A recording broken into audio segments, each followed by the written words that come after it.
사도행전 14장 1절에서 7절 말씀입니다. 이에 이고니온에서 두 사도가 함께 유대인의 회당에 들어가 말하니 유대와 헬라의 흑다 무리가 믿더라.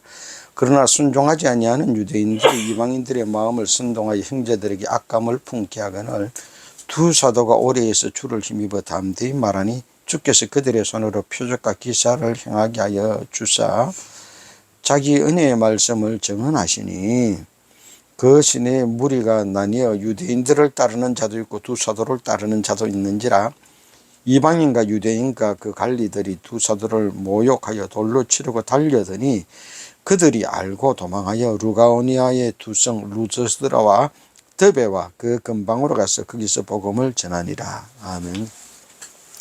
사도행전 강의 14장 첫 번째 시간입니다.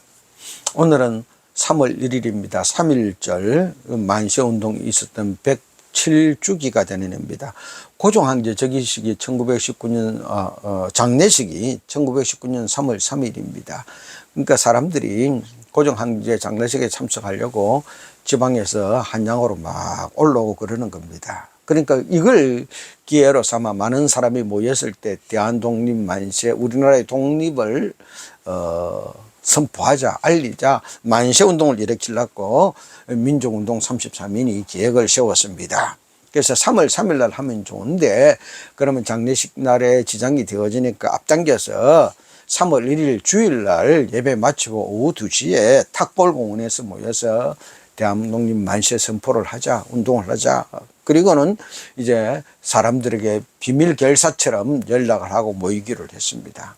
근데 당일 되어 보니까 탁골공원에서 모이면은 일본 순사들이 달려들고 이러면은 많은 사람이 다칠 것 같고 문제가 생길 것 같으니까 장소를 갑자기 태화관으로 바꿉니다. 그 태화관에서 33인 중에 28인이 모여서 이제 독립선언서를 낭독을 합니다.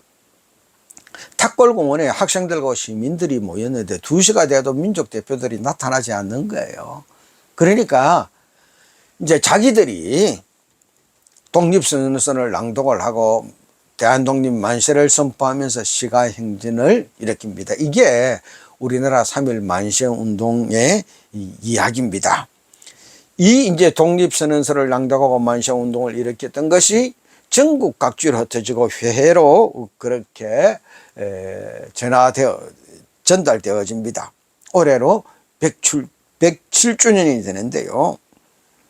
대한독립 만세 외친다고 나라가 독립되지 않을 것이라는 걸 알고 있었습니다. 잡혀가고 고초당할 것도 알고 있었고요. 그럼에도 불구하고 전국적으로 만세를 외친 것은요, 이 나라의 독립이 그만큼 절실하다는 겁니다. 만약에 그때 사람들이 자기 평안, 자기 잘 사는 것 바랬다면은요, 아무도 길거리에 나와서 대한독립 만세 외치고 이걸 전국적으로 확장시키지 않을 것입니다. 이거 한다고 부자 되는 거고 성공하는 거 출세하는 거 아니라 이거 하면은요, 감옥 가야 되고 잡혀가야 되고 죽을지도 모른다는 것 압니다. 그럼에도 불구하고 한 이유가 무엇입니까? 이 나라의 독립은 내 안위보다도 더 중요하다. 이걸 전 세계에 알려야 된다. 이 간절함 때문입니다. 이 일을 통하여 전 세계 한국인에게는 꺾이지 않는 독립 의지가 있다는 것이 알려지게 되어졌고 상해에서 임시정부가 수립되어지게 되어지고 전 세계의 식민지하에 있던 모든 나라들이 비폭력 독립운동을 일으키는 그런 영향력을 미치게 되었습니다. 이 3.1 만세운동처럼 그렇게 지금 바울이 전도를 하고 있는 겁니다. 수리아 안독에서 바울과 바나바가 이렇게 파송을 받아서 전도하러 가게 되어집니다. 실루기아 항구로 내려와서 배를 타고 구브로 섬에 살라미에 갔다가 바보로 갑니다. 그리고 거기서 다시 배 타고 밤빌리아의 버가로 갔다가 거기서 비시디아 안디오로 가고 그리고 오늘 이고니안으로 오게 되어집니다. 바보에서는 총독 서기오 바울이 예수를 믿게 되어지고 이것을 반대하는 마술사가 있었던 어려움이 있었습니다. 그리고 버가에서는 마가 요한이 돌아가 버리고요. 그리고 비시디 안독에서는 유대인들의 선동으로 말미암아 박해를 받아서 쫓겨납니다. 지금 쫓겨나서 이고니온으로 온 겁니다. 이고니온으로 왔지만 제자들은 오히려 기쁨과 성령이 충만했다라고 성경은 기록하고 있습니다.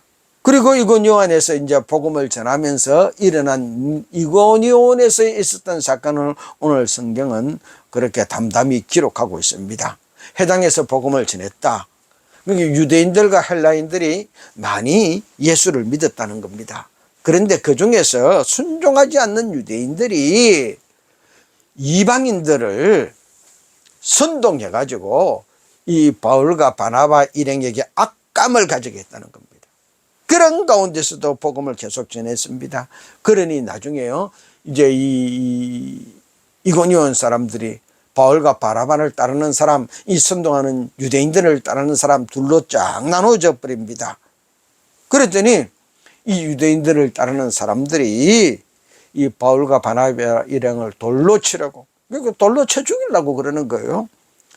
이 사실을 알고 도망해서 이고니온에서 날아서 루스드레와 더베 근처로 옮겨가서 거기서도 복음을 전하게 되었다라고 오늘 성경은 기록하고 있습니다. 이 이고니온의 사건을 통하여 바울과 바나바가 주님의 통로로 쓰임받는 사건이 기록되어져 있습니다. 어떻게, 언제 바울과 바나바 일행이 주님의 통로로 쓰임받게 되어집니까? 첫 번째는요, 기쁨과 성령이 충만하여 팟캐스트에서도 복음을 전할 때 주님의 통로가 되어졌습니다. 사도행전 13장 52절 마지막 절은 이렇게 말합니다. 제자들은 기쁨과 성령이 충만하니라. 51절에서 두 사람이 그들을 향하여 발에 티끌을 털어버리고 이고니온으로 가거늘, 그러니까 안디옥에서 쫓겨났습니다. 쫓겨나오니 주님 가르친 말씀대로 발에 티끌을 털어버리고 이고니온으로 가는데 쫓겨간 이 일행들이 기쁨과 성령이 충만했다는 것입니다. 그리고는요, 오늘 14장 1절 2절에 이렇게 기록합니다. 이 이고니온에서 두 사도가 함께 유대인의 회당에 들어가 말하니 유대와 헬라의 허다한 무리가 믿더라. 그러나 순종하지 아니하는 유대인들이 이방인들의 마음을 선동하여 형제들에게 악감을 품게 하거늘, 바울이 이 전도를 다니면서 말씀을 전하는 중요 장소가 회당입니다. 회당에 가가지고 먼저 유대인들에게 말씀을 전하고 그들이 믿으면 계속 거기서 사역하고, 그리고 그들이 믿지 않으면 이방인들에게 나가서 복음을 전하고, 이런 코스로서 계속된 것을 우리가 성경을 통해서 보게 되어집니다. 이고니온에서도 회당에서 복음을 전하니 유대인들과 헬라인들이 많이 믿었다는 겁니다. 허다한 무리가 믿었다, 많이 믿었다는 겁니다. 그런데 문제는 꼭 믿는 사람만 있는 게 아니라 믿지 않는 사람들이 있습니다. 이들이 왜 믿지 않습니까? 오늘 하나님 말씀에 이렇게 기록합니다. 순종하지 않는 유대인들이라고 그럽니다. 그들이 순종하지 않으니 바울이 전한 주의 말씀을 믿지 못하는 것입니다. 무슨 일이든지 한다 보면은요, 순종하는 사람도 있고 순종하지 않는 사람도 있고, 그리고 가운데서 눈치 보는 사람도 있습니다. 어느 쪽이 잘 되나 그러면은 따라가려는 사람들입니다. 기회를 엿보는 겁니다. 자기만 안 믿으면 되는데요, 이 자기들 안 믿는 것을 정당화시키려고 이 순종하는 사람들이, 하지 않는 사람들이 다른 사람들을 선동하는 겁니다. 야, 쟤들이 잘못해, 안 돼. 그래서 이고니온에서 순종하지 않는 사람들이 이방인들을 선동해 가지고 바울과 바나바에게 악감을 가지게 만들었다 그럽니다. 악감을 가졌다는 것은요, 기회를 엿본다는 겁니다. 너희들은 잘못돼야 돼. 잘 되면 안 돼. 기회만 있어봐. 너희들이 잘못 안 되면 우리가 잘못 안 되게도록 그렇게 만들어 버릴 거야. 기회를 엿보고 있습니다. 그럼에도 불구하고 바울과 바나바는 그 상황 속에서 계속해서 주의 복음을 전했습니다. 이 이고니온에서 오랫도록 있으면서요, 왜 그랬습니까? 기쁨과 성령이 충만했기 때문입니다. 환경은요, 박해받았습니다. 열악했습니다. 악감을 가진 자들이 기회만 보고 있습니다. 안디옥에서는요, 쫓겨났습니다. 그때 이고니온으로 도망와서 복음을 전하면서도요, 기뻐했다는 것입니다. 사람들은 언제 기뻐합니까? 잘 되면 기뻐합니다. 잘 되면요. 성공했다든지 출세했다든지 돈을 많이 벌었다든지 뭐 가족이라든지 누가 잘 됐다든지 누가 나한테 많은 걸 주었다든지 그러면 와 기뻐합니다. 선물 받으면 다 기뻐하잖아요. 근데 내 돈이 나갔다든지 힘들었다든지 어려워졌다든지 그러면 기뻐하지 않는 겁니다. 그런데 오늘 바울과 바나바 이 일행은 안디옥에서 쫓겨나왔습니다. 박해받았습니다. 그럼에도 불구하고 기뻐했다는 것입니다. 환경이 좋게 변화되어서 기뻐한 거 아닙니다. 힘들고 어려워졌습니다. 쫓겨났음에도 불구하고 기쁨과 성령이 충만했습니다. 그러니 아니 내가 쫓겨났는데도 기쁨과 성령이 충만한데 내한테 악감 품고 잘못되기를 기다리고 호시탐탐 기회 보고 있는 이 정도야 뭐 아무것도 아니다. 기쁨과 성령 충만이 계속 이어졌던 것입니다. 바울과 바나바가 형편이 좋아졌어. 상황이 좋아졌어. 그래서 주님의 통로가 된 게 아닙니다. 악감을 갖고 반응해야 하는 사람들, 쫓겨난 상황 속에서도 성령 충만하니 기쁨 충만해지고 그렇게 열악한 환경 속에서도 반대와 방해 속에서도 계속해서 주의 복음을 전하니 주님의 통로로 쓰임받았습니다. 많은 사람들은 하나님의 통로가 되겠습니다 라고 말합니다. 그러면서 환경이 좋아지기를 기다리고 있는 거예요. 상황이 좋아지기를 다른 사람들이 협력하고 그래 잘한다 네가 그 일 해봐라 그러면 네가 쓰임받을 거다. 그 좋아지는 환경을 기다리고 있습니다. 그런데 바울과 바나바는 좋아지는 환경 속에서 복음 전한 것이 많지 않습니다. 오히려 악감 속에서도 방해 속에서도 그럼에도 불구하고 그들은 그들의 마음 속에 그들의 신앙 속에 기쁨과 성령이 충만해서 그 일을 감당할 때 주님의 통로가 되었습니다. 우리가 환경이 좋아져서 형편이 좋아졌어 내가 주님 일하겠습니다 그런다면 그거는 사탄 마귀의 쏙삭임일 겁니다. 그게 좋아서 일한 사람 정말로 몇 안 됩니다. 주님 위해서 일하겠습니다. 하나님이 나를 이 땅에 보낸 목적과 계획대로 살겠습니다. 그렇게 결단하고 그 일에 발을 내딛으면서도 불구하고 반대는 더 심했고 죽음의 위협도 있었지만 그래도 하나님이 맡겨준 그 일을 향한 기쁨과 성령이 충만할 때 주님의 통로로 쓰임 받았습니다. 환경 바라보지 맙시다. 상황 보지 맙시다. 하나님이 나에게 이 죄인에게도 이 일을 맡겨주시다는 그 하나님의 은혜 생각하면서 어떤 상황 속에서도 기쁨과 성령이 충만하여 주님의 통로로 쓰임 받으십시다. 두 번째로 바울은 상황과 형편을 보지 않고 주님을 힘입어 복음을 전할 때 주님의 통로로 쓰임 받았습니다. 3절 말씀입니다. 두 사도가 오래 있어 주를 힘입어 담대히 말하니. 바울과 바나바가 1차 전도여행을 얼마나 했느냐? 역사학자들은 한 2년 정도 됐을 것이다라고 그렇게 이제 추산해 가지고 봅니다. 그 성경 기록에 어디에서 얼마 있었고 어디에 얼마 있었고 그렇게 기록되어 있지는 않아요. 그런데 전체 역사를 보면 1차 선교는 한 2년 정도 됐다. 그럼 이고니온에서는 얼마나 있었느냐? 오래 있었다고 기록되어집니다. 그 올해가 얼마 정도냐? 약 1년 정도일 거다라고 생각합니다. BCD 안독에서는 몇 주 이렇게 이야기하고 보면은요 몇 주에서 몇 개월 정도로 된 것으로 추정해지고 이고니온에서는 약 1년 정도 복음을 전했다라고 추정합니다. 환영받아서 오래 있었던 것 아니에요. 시작 초기부터 순종하지 않는 유대인들이 헬라인들 이방인들을 선동해 가지고 마음의 악감을 품게 하고 방해했습니다. 그렇지만 바울은요 그곳에서 오랫도록 계속 복음을 전했습니다. 악감을 품은 이방인들이 불순종했고 반대하는 이 유대인들 그 가운데에서도 오랫도록 복음을 전할 수 있었던 것은 상황이 좋아서가 아닙니다. 오직 주를 힘입었기 때문입니다. 주를 힘입어 담대히 말씀을 전했다라고 말합니다. 제자들이 의지했던 것은요 주님이었습니다. 상황이 좋아져서 우리가 오래 있겠습니다.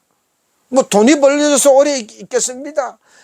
출세해서 오래 있겠습니다. 아닙니다. 상황은 좋지 않았습니다. 반대자들은 심했습니다. 악감을 품고 반대했습니다. 이 상황 바라보면은 이런데 내가 왜 여기서 전도해? 그리고 떠나버릴 수 있습니다. 그렇지만요 쫓겨나기 이전까지는 그곳에서 견디면서 복음을 전했습니다.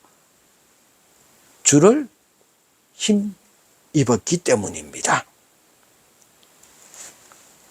바울 일행은 사람을 본 것이 아니에요. 상황을 본 것이 아닙니다. 환경과 형편이 좋아지는 것 그걸 본 게 아닙니다. 오직 주님만 바라보았습니다.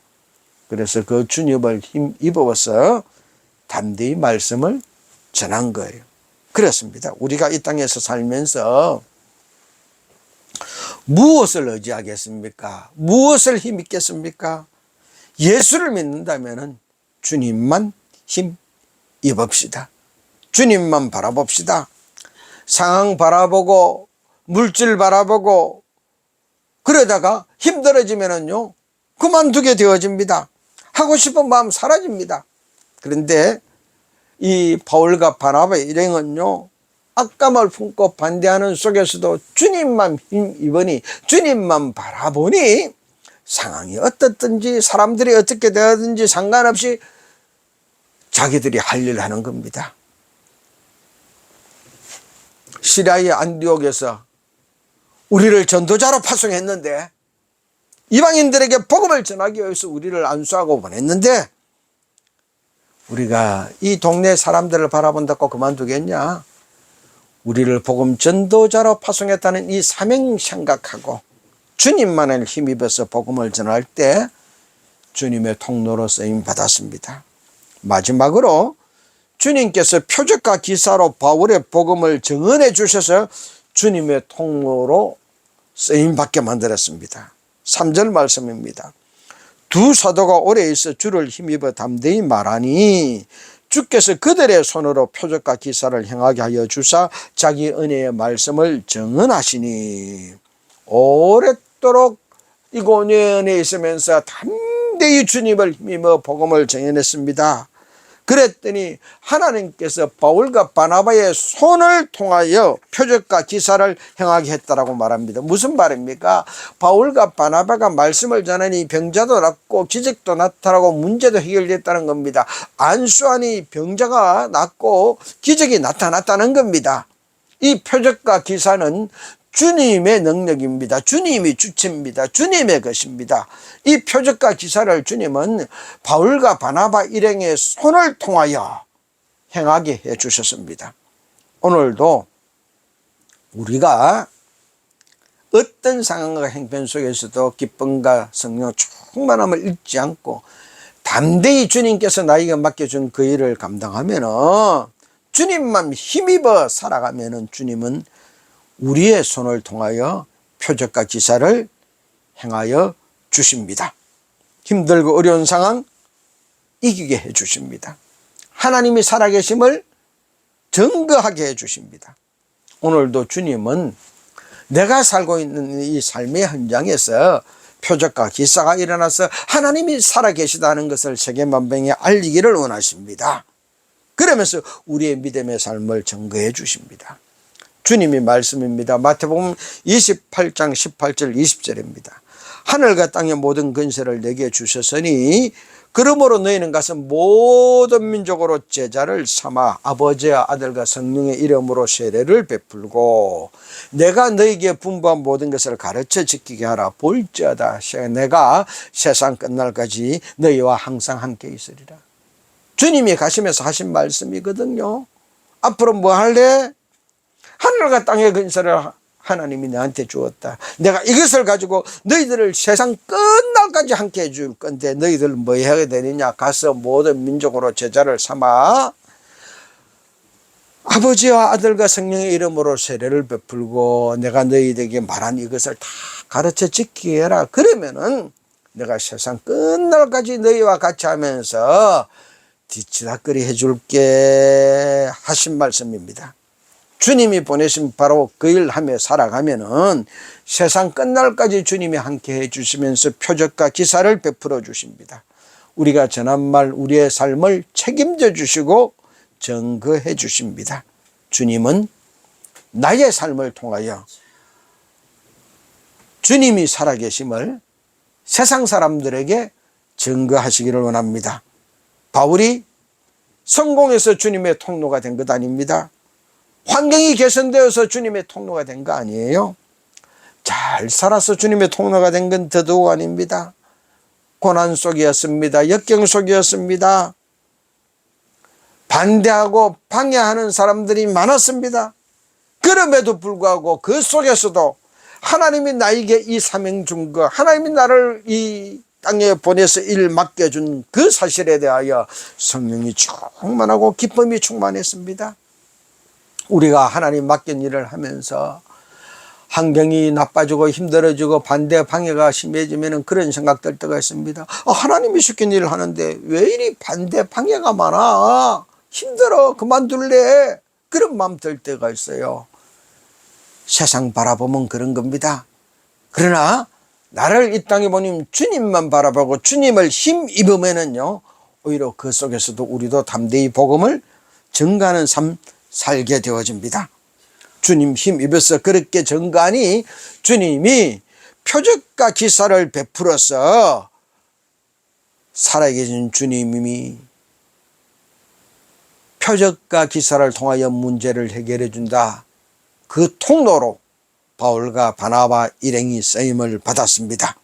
사랑하는 성도 여러분, 주님은 오늘도 이 땅에 있는 사람들의 삶을 통하여 주님의 표적과 기사를 베풀 통로를 찾고 계십니다. 내 삶이 주님의 표적과 기사가 나타나는 통로가 됩시다. 하나님의 살아계신 통로가 되는 삶 살아가십시다. 주님은 우리 손을 통하여 표적과 기사를 베푸는 통로가 되어서 사람들이 저 사람 보라보니 하나님 살아계시는구나 하고 주를 믿기를 원하고 계십니다. 이 표적과 기사를 보고 이교원에 온 사람들이 두 표로 나누어집니다. 사도를 따르는 편, 유대인을 따르는 편. 그렇게 나누어져요. 우리나라에서 1919년 만세운동 이후에 대한독립 만세를 외치고 독립운동을 할 때 우리나라 사람들도 나누어지잖아요. 독립운동을 지지하는 사람. 뭐 그런다고 독립되나 오히려 일본 앞잡이가 되어서 사는 사람. 독립운동하는 사람들은요, 나라에서 쫓겨서 만주나 연해주까지 갑니다. 그것도 독립운동합니다. 그런가 하면은 이 땅에서 또 일제 빌붙어 가지고 사는 사람들도 있었습니다. 그런 사람들은 일제 강점기 때 잘 살았지요. 어느 시대나 그런 사람이 있는 겁니다. 이곤위원회에서도 계속되는 이방인, 유대인 그 관리들의 반대, 심지어는 돌로 쳐 죽여야 되겠다. 그렇게 달려들려고 하니 할 수 없어서 이곤위원을 떠나 루서디아와 더베 근방으로 가서 복음을 전하게 되어집니다. 비시디아 안독에서도 쫓겨났고 이고니안에서도 도망가게 되어집니다. 그럼에도 불구하고 하나님은 이 바울 일행을 변함없이 주님의 통로로 사용해 주십니다.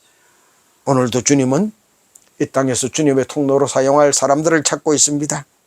살다 보면 불순종하는 사람이 있고 성동받아 악감을 품는 사람이 있고 반대하여 박해하는 사람이 있습니다. 그런 환경 속에서도 하나님이 나에게 이 사명 맡겨주셨다는 사실에 기쁨과 성령이 충만하여 감사하며 주님만 힘입어서 복음을 전하고 그 일 하고 있는 사람들도 있습니다. 사랑하는 성도 여러분, 하나님이 나를 이 땅에 보내주고 나에게 이런 일을 맡겨주신다는 사실에 대해서 깊은 사명의식을 깨닫고 기쁨과 성령이 충만합시다. 주님을 힘입어 그 일을 감당하십시다. 그러면은요, 반대와 박해의 힘들고 어려운 환경 속에서도 주님은 표적과 기사를 우리를 통하여 베풀어 줘서 우리를 살아계신 주님의 통로로 이 땅에 사용해 주실 것입니다. 이 삶을 우리의 힘들고 어려운 여건, 상황, 형편이 기쁨과 성령이 충만하여 주님만 힘입어서 주의 통로가 되는 한 달 되시기를 간절히 축원합니다. 우리 그렇게 살겠습니다. 결단하며 기도하겠습니다.